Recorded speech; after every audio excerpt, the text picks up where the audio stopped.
We are a little early, so we're starting to get some folks joining. Marcos, thank you so much for joining the conversation. We're gonna give folks another minute to join us, and we'll go from there. Perfect. And the way we'll start is I'll say three, two, one, so that we can cut the video accordingly. I see we have Gwen and Rita and Anthony and Robin. Thank you so much for joining us a little early. We appreciate you. And we'll give it another minute or so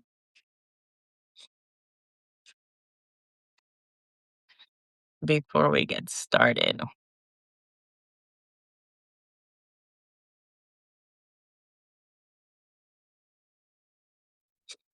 How's the weather in Florida this time of year? So it's been nice this week. When we had the cold snap, it got really cold down here for Florida. Went down to 24, and I'm south of Orlando, so that's pretty chilly for this area. For sure. A lot of plants got damaged. Oh, I can imagine. All right, so it's 12 o'clock and we're going to get started. Three, two, one. Thank you so much, Marcos Vilar, for joining me today. For those of you who are joining for the first time, this is Catherine Pichardo. I am President and CEO at Latino Victory, where our mission is to build Latino political power at all levels of government so that our voices and our values are reflected in the policies that move our country forward. And I'm excited for this conversation today with a dear friend, Marcos Vilar, who is the executive director of Alianza for Progress down in Florida.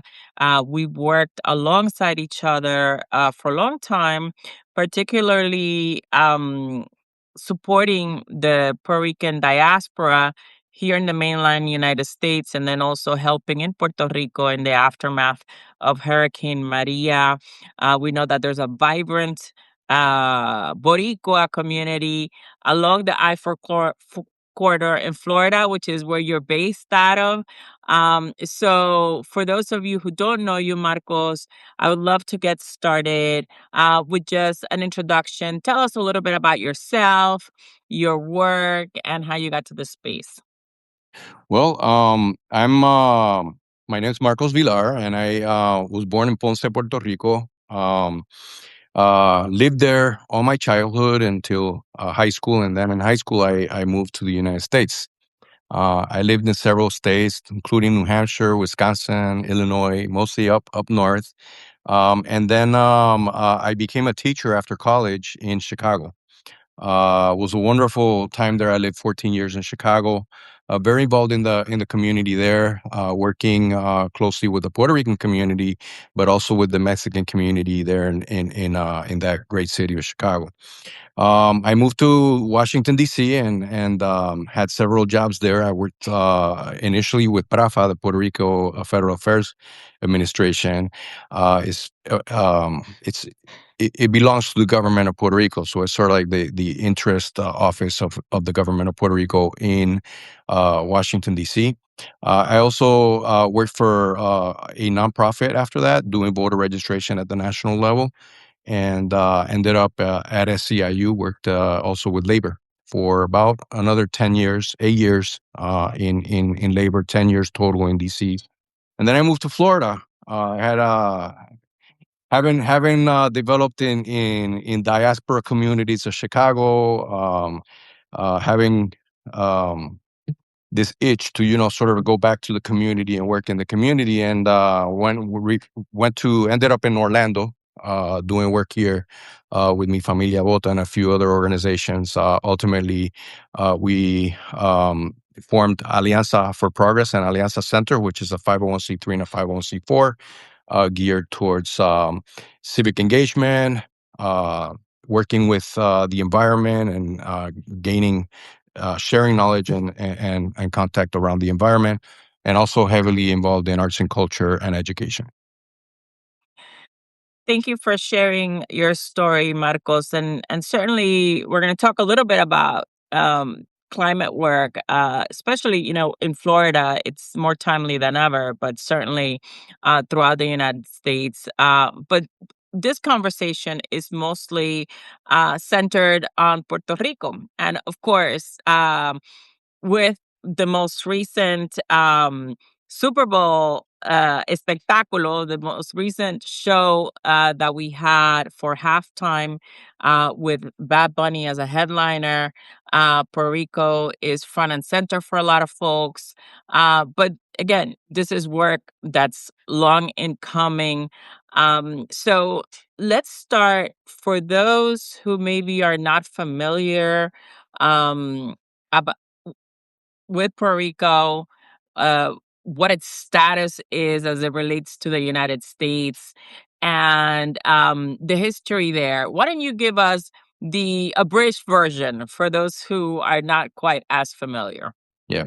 So I would describe Puerto Rico as the only one as a one country in America that never gained its independence. So it was a colony of Spain for many years, and then after the Spanish American War, it ended up being absorbed into the United States, as was Cuba, the Philippines, and several other territories that belonged to Spain at that time. But those territories reached their independence, and others didn't.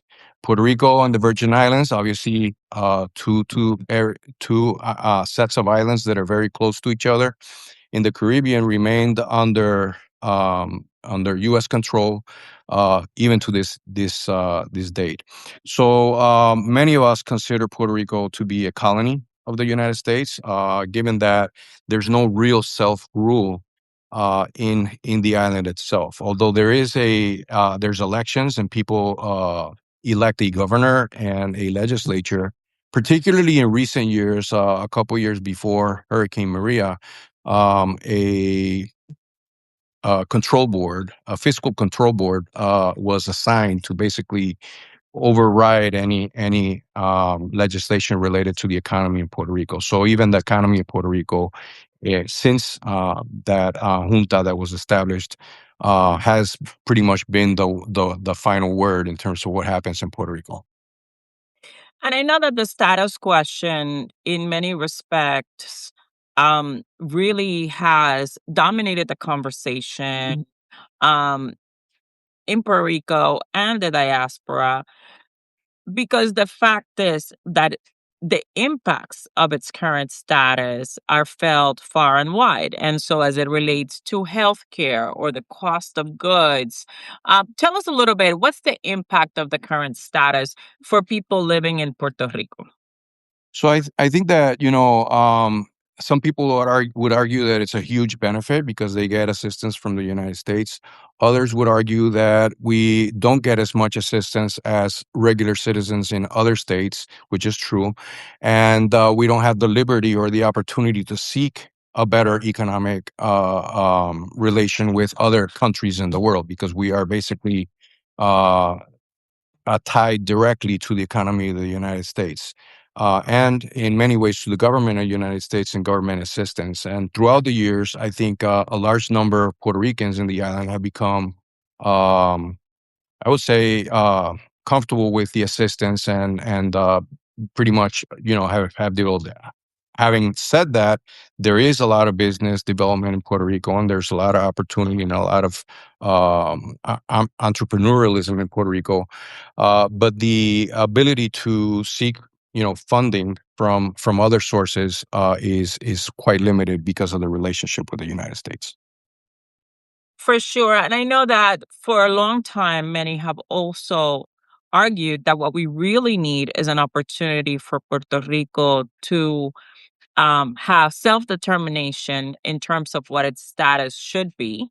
Um, in a binding way, we know there's been a couple of referendums already, which have never materialized into real policy, with all options on the table.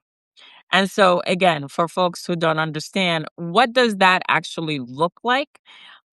in terms of Puerto Rico to move forward with a more defined future, whether it be continuing as a protectorate of the United States, independence, or statehood. What's the discussion currently in terms of where that's at? Yeah, so I think that if you look at the last couple of elections, you've seen a real growth in interest around self determination and independence as opposed to decades before that. So there's been a real growth, and that's attributed to a lot. It's attributed a lot to the younger generations coming of age, and specifically Bad Bunny's generation. We're talking about the Super Bowl. And I think that, the solving of the status, however, is really been difficult, a difficult and divisive issue inside the island and outside of the island as well in the United States. Not everybody in the United States agrees with the solution, and definitely not everybody in Puerto Rico agrees with the solution, and that sort of created a stalemate in terms of solving the problem. And in my view, the stalemate becomes even stronger when you think of the fact that the economy is in such a bad situation. With a bad economy, the other states, the other 50 states are not going to be interested in bringing Puerto Rico in as a state, because that would mean, with a bad economy, they would have to invest a lot in Puerto Rico to bring up the economy, and that doesn't seem like a fair deal for the taxpayers of the other 50 states. In my view, that's the position that the Republicans hold, and they rather not support Puerto Rico with their tax dollars. They want Puerto Rico to find their own footing. However, on the alternative in the island, a bad economy doesn't inspire anyone to vote for independence, because they figure, if this economy is so bad, imagine if we didn't have the assistance that we currently have from the United States. And so it's like a problem that is stuck, and it's really difficult to get it unstuck. In the meantime, this status quo solution seems like an okay thing for people. It's what we've known all our lives, and people say, well, we've survived so far, but hey, it could be worse. It could be, like what Venezuela is going through, or Cuba. I remember as a young kid, that was always the argument. And say, all right, what do you want to be like, Venezuela? I mean, you want to be like Cuba, and now you want to be like Venezuela. So the idea that if we were independent, our economy would crash even further. So people are, I think, comfortable in that middle space, or have been comfortable. However, I think that with the passage of time, generation after generation, I remember when I was in Puerto Rico, one out of every three Puerto Ricans was stateside, and most of them were in New York and in the Northeast. Now, two out of, fast forward, 40 years, 45, 50 years, we are now, two of every three Puerto Ricans are in the United States. One out of every three Puerto Ricans live still in the island. And we have a growing problem of gentrification. And some people have called it gentrification of a nation, right? Where people are finding it easier to leave the island, and other people are coming into the beautiful island of Puerto Rico we all love, as an opportunity for investment, their own investment, and they're not necessarily Puerto Ricans that are coming in. There are some that are coming in, but many of these are, and they're, probably a good transition into the Super Bowl is where Bad Bunny has the now very famous song "Lo que le pasó a Hawaii." We don't want what happened to Hawaii to happen to Puerto Rico. And it's a great transition because it's important to understand the dynamics in Puerto Rico to also understand Bad Bunny and his songs, right? This album is very much, in my view, and as he has also said, uh, a love letter to the island, but understanding the problems, right? In El Apagón, he talks about the electricity issues, right? We talked about the political climate, and to a certain degree, that politicization of in such a creative space has, of course, been shunned by some, but also very much welcome by the people of Puerto Rico and many other Latinos who can understand those dynamics. So tell us, what did it mean for Bad Bunny to produce this album and to perform in the Super Bowl? What does that mean for Puerto Ricans? Well, I think it's a huge moment of joy and pride, you know, for most Puerto Ricans. I know that there's those who criticize what he's done and don't feel represented by him. I'm not one of those. I think that Bad Bunny represents us in an amazing way. And I think that the message and his love letter to Puerto Rico, he's done it. He's crafted it in a really sophisticated and smart way because he's basically laid out his songs and his whole ode and held on to his roots in the music at the same time maintaining a lot of the modern sounds that are part of, you know, urban music. So he's blended the two. I remember when I first heard the record, I said, you know, I don't like it. The first time I heard it, I didn't like it. Why? Because I'm used to the traditional music and it starts in a way and it ends in a way. The music of Bad Bunny seemed to me at the first few times I heard him, it sounded different. And it sounded like a cut and paste of Puerto Rican music with hip hop, with, you know, what have you. You know, it was like a cut and paste. And I said, it was too cut and paste for me. But then I was thinking, you know, that's how this generation is. They watch the internet, they go through Instagram, through Facebook, they scroll a lot. So they're going from one piece of information to another. So he's found a way to basically mimic the experience that we all have with social media into the music that he's creating and literally cutting paste plena with hip hop with, you know, reggae or whatever, in the matter of one particular song, for example. And every song seemed to be, after I listened to it a couple times and started getting to the lyrics and all of that, I started to really, you know, change my opinion, and eventually I really liked it. And one of the things that I really admire about this particular uh, um, record is the song that his number one song, the one about Inolvidable, right? Baile Inolvidable. El baile That inolvidable. See, that song, I love the music of it, but again, it had a little bit of that, too much of that cut and paste for me in the beginning. But when I heard him improvise, you know, salsa has the chorus, and in between the chorus, the singer improvises, um, you know, different phrases each time the chorus comes around. And that has a metric and a rhythm that is not easy to get. You have to dominate that. Many artists. Someone was talking about it the other day. I was seeing something on social media talking about. Imagine Luis Miguel singing salsa. It would be a failure because he sings with an incredible voice. Right, he's a very well known international singer in Spanish. But if his genre was salsa, he didn't have the dominance of the rhythm that you need in order to be able to cadence and freely flow, right, in that rhythm sequence, uh, the message that you're trying to improvise in between the choruses. So So I hold think on a that second. I am a big Luis Miguel fan, and you know, at my generation, it is as well. So let's not put in doubt that Luis Miguel can do whatever Luis Miguel wants to do. well, he never did a salsa record He that I didn't know try it, but you never know. of. It's we But still have time. you know the expression or the rhythmic pattern is called la clave, and a singer Mhm. has to sing in clave, and many singers, even rappers, have tried to sing salsa and they fail because they don't have mastery over the clave.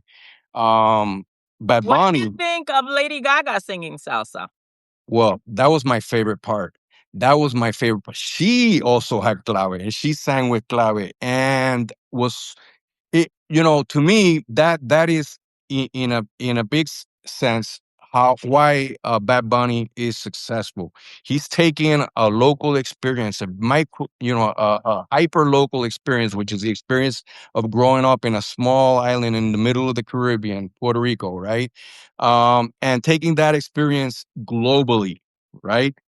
Lady Gaga is a North American icon, iconic singer, and she is a star in her own way. Takes one of her songs and they arrange it to salsa and performs masterfully, dances masterfully. And I think that really, to me, that's the message and the success of Bad Bunny. You can embrace each other. People can embrace each other. You don't have to be, these are the white people, these are the Latino people, these are the black people. We're all in this global world, becoming the planet is becoming smaller. We all have more exchange among each other, between each other. Bad Bunny was just as successful in China and in Japan as he was in Germany, in Puerto Rico, and the United States, and in Africa. you know so there is a global aspect to the music that Bad Bunny is making, and this challenge that we don't have to be in English, we don't have to be Lily White, we can blend in and mix up and have fun and be completely natural. And when I saw Lady Gaga together with Bad Bunny, I'll say something people may not know. My dad is Puerto Rican, my mom is from Washington D.C. So I saw Bad Bunny with Lady Gaga, and I say, "Man, that's the wedding my mom and dad should have had." You know, that should have been their wedding. And at that point, in 60 years ago, we didn't have that fluidity between the cultures and the races. And I think that Bad Bunny is opening the door for accepting each other and accepting, in many ways, how Martin Luther King and people of that generation, and perhaps Bob Marley and other singers that came up in the civil rights period, Bad Bunny, I think, represents that for us as Hispanics. And as Hispanics, which is a completely diverse group of people, we come in every single shade and color, but there is a culture and a tradition and an experience that wraps us together that is not based necessarily on race. It's based on our our place of origin, a place of home. For sure. And I will say that I wouldn't necessarily say that he was cutting and pasting genres. I feel like he masterfully unified them, threaded them together in each of his songs to produce something beautiful that people reacted to and that represented our culture in a real way, particularly in the Super Bowl show. Very intelligently, very intentionally, Bad Bunny incorporated so many cultural aspects so that people like you, people like me felt themselves seen.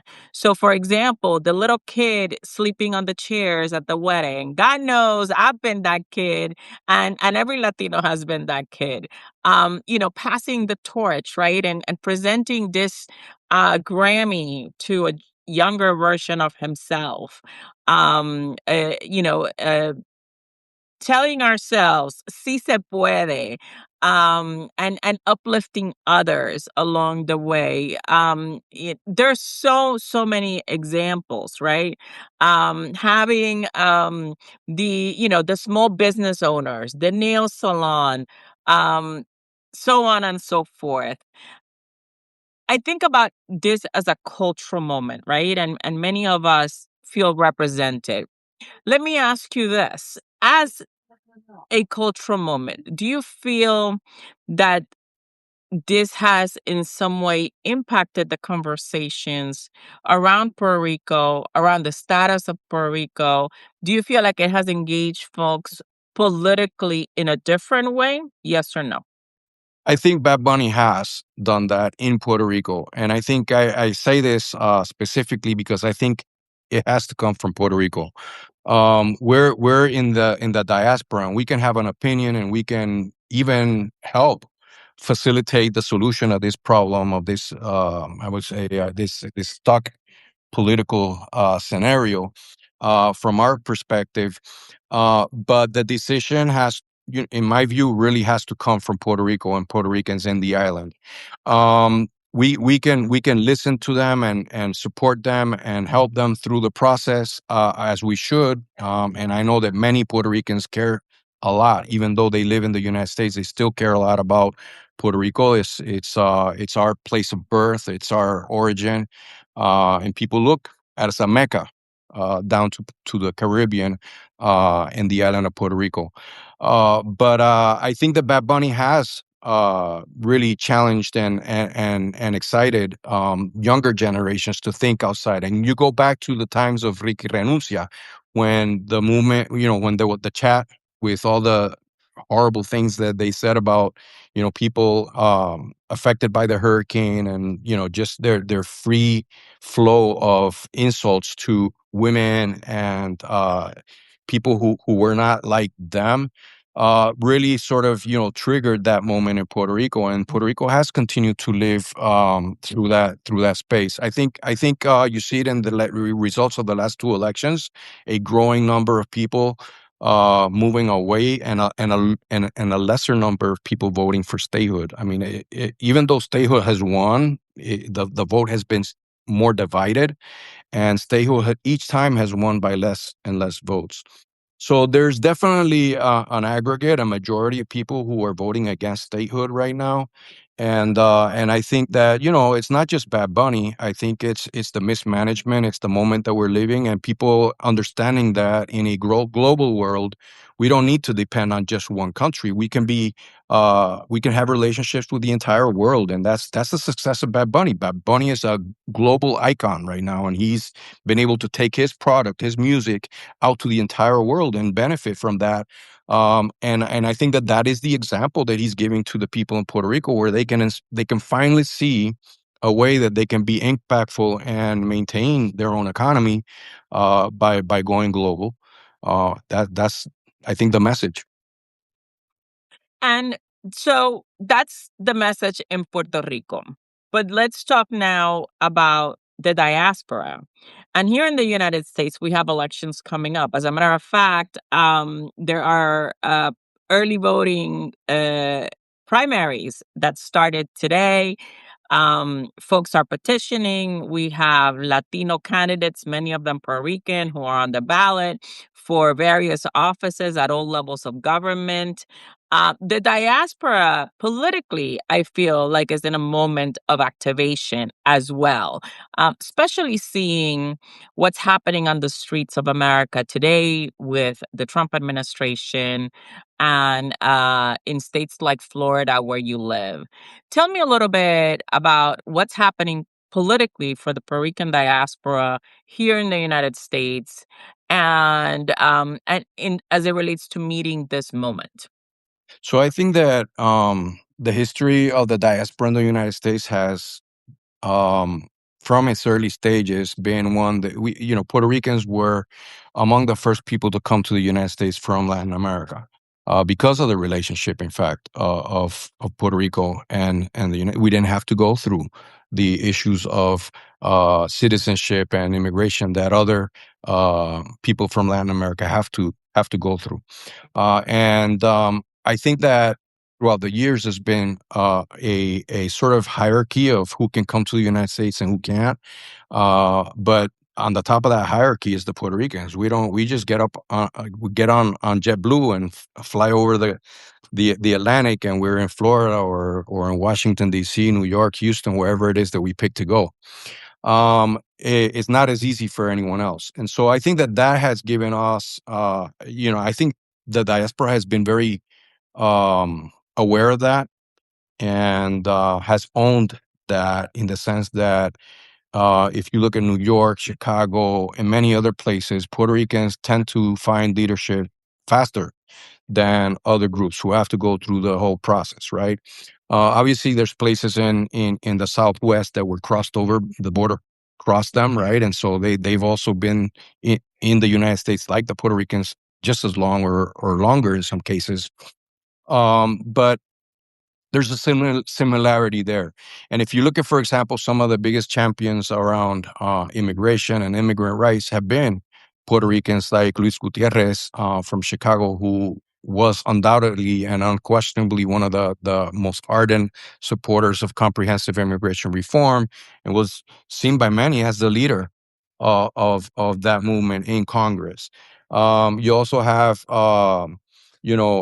in you can go city by city. Many of the leaders of the immigrant rights movement, for example, here in Florida, Maria Rodriguez, a Puerto Rican, was the director of the Florida Immigrant Coalition, Fleet, and she established a very strong organization throughout the state of Florida that worked specifically with immigrants. So I think that Puerto Ricans have been in this sort of like battle.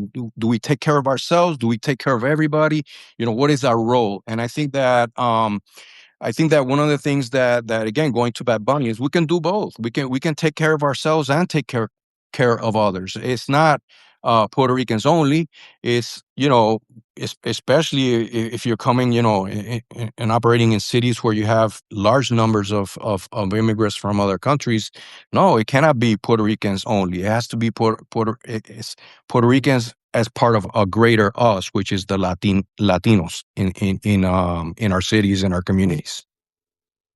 The other Thank you thing for is that. is the mix, right? By so many during the decades, in Chicago, you have a lot of Mexicans that are half Mexican and Puerto Rican, or Puerto Ricans that are half Mexican and Puerto Rican, right? They might have a stronger identity for one or the other, but there is definitely a mixing of the two communities. And here in Florida, the same. Cubans, Venezuelans, they intermarry, and we have a new identity. An identity has to be together. It has to be together, and we have to work to that, to harness and maintain healthy that togetherness as Latinos in our cities where we live. For sure. And what I always like to say is that while the Latino community is very diverse, we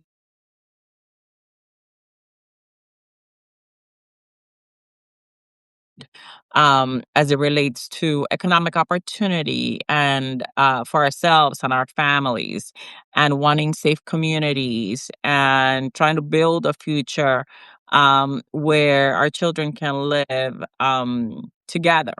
And so we've run into time for this live Substack presentation.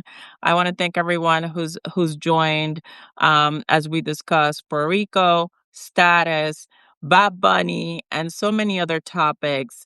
I know, Marcos, you and I are going to be talking more about the underground political operations as we approach the midterm elections. We didn't get to that topic, but it will be for a future Substack. I hope folks stick around and watch us every Tuesday at 12 noon. Thank you, Marcos, for joining, and look forward to seeing you all next week. Take care. Bye. Thank you, Catherine. Bye bye. Bye.